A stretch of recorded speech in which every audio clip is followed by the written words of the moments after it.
All my fellas, all my fellas, all my fellas, all my fellas. Hello and welcome to the first episode of the 2024 Lakeside Viking news season. It's Friday, January 12th. I'm Carlos. And I'm Emiliano, and here are your weekly announcements. IB Math is providing all Lakeside families with a free online math tutoring session and an in-depth parent conference to discuss your child's strengths and weaknesses and how they compare to grade level. IB Math will also create a custom learning plan that maps out the exact areas your child should be focusing on in math for the rest of the year. You'll have the opportunity to ask questions and understand what your child needs to feel confident and stay on track in this math year. The IB Math tutoring session, parent conference, and learning plan are all free for all Lakeside families. Popular times fill up quick, so please register quickly. Sign up here. Please support Track and Field by buying popcorn or donating. Here is the link.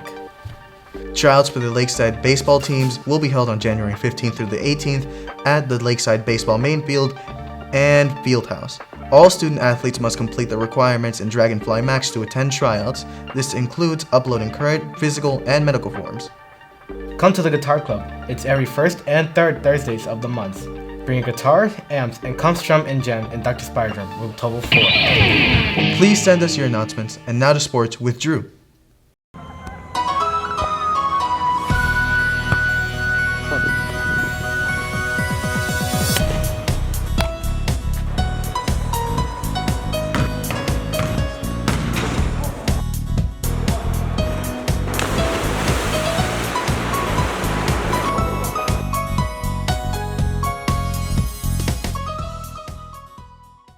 What's up, guys? Happy New Year and welcome to sports.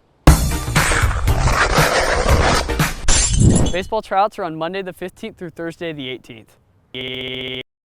Soccer tryouts are also on Monday and Tuesday. The Lakeside girls basketball team is 10-4 and play North Atlanta tonight at 6 o'clock. The Lakeside boys team is 7-9 and play North Atlanta again at 7:30.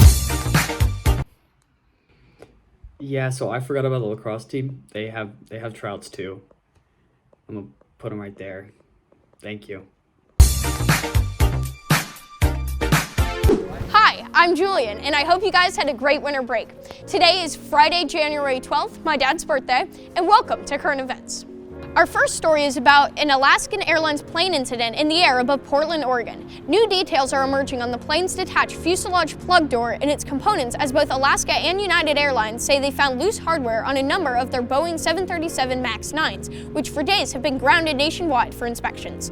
Clint Cruikshank of the National Transportation Safety Board, or NTSB, says we have not yet recovered 4 bolts that restrained it. CNN says on Monday, a Portland school teacher found the plug door in his backyard and reached out to the NTSB. Physics teacher Bob Sawyer later told reporters he found the plug door intact in a tree's lower branches with one edge against the ground. Now on to more info about the upcoming Iowa caucus, the nation's first primary vote in this presidential election. More than $100 of the $258 million in campaign ad spending has gone towards Iowa media markets, according to the data collected by the ad tracking firm Ad Impact and analyzed by NPR. Candidates, especially those who aren't front-runners, have used Iowa as something of a launching pad for attention, earned media, and money. Iowa Republicans have caucus meetings at 1,657 caucus sites this year. These are essentially party meetings. Representatives of each campaign make a short pitch for their candidate, and then attendees cast secret ballots. Democrats split up and vote by physically gathering with other supporters of a campaign. If a Democratic candidate is below 15%, then that person is eliminated, and candidate supporters have to choose someone else. Now on to your local Georgia news. According to the Atlanta Business Chronicle, an Amazon subsidiary has acquired 430 acres in Covington, Georgia. Amazon paid $36 million for the property about 40 miles east of downtown Atlanta and assembled the site in 3 separate transactions that closed December 22nd. A spokesperson for Amazon Web Services, the company's cloud computing platform, confirmed the purchase to Atlanta Business Chronicle but did not disclose what the company is planning. A source with knowledge of the deal said it could be a data center project, but that no formal plans have been submitted. That's all for current events. Thank you for currently watching. Hi, I'm Colin. I'm here with your Lakeside New Year review. Today we're reviewing the 1996 Baz Luhrmann adaptation of Romeo and Juliet. This is certainly a very divisive film with a lot of different people with a lot of different opinions on it, and some people love it, some people hate it.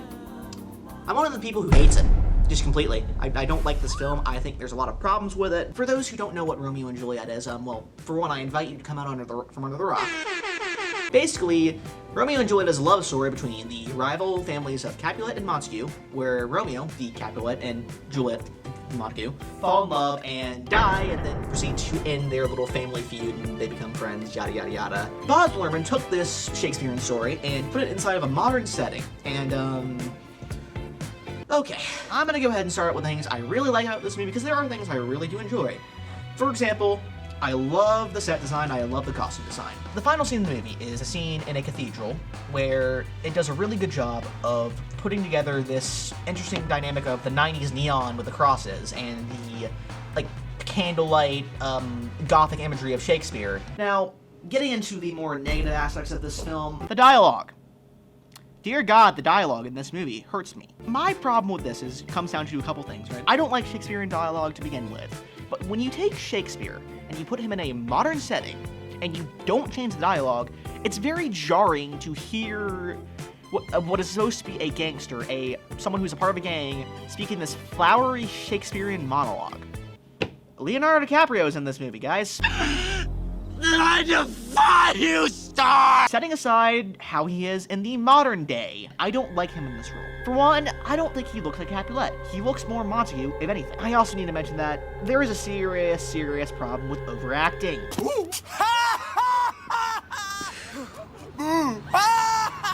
I will bite my thumb at them, which is a disgrace to them if they bear it. Now, I'm not gonna say that this is a bad movie. It is certainly watchable. I think overall it's held back by its shoddy dialogue, its schizophrenic pacing, and that's it.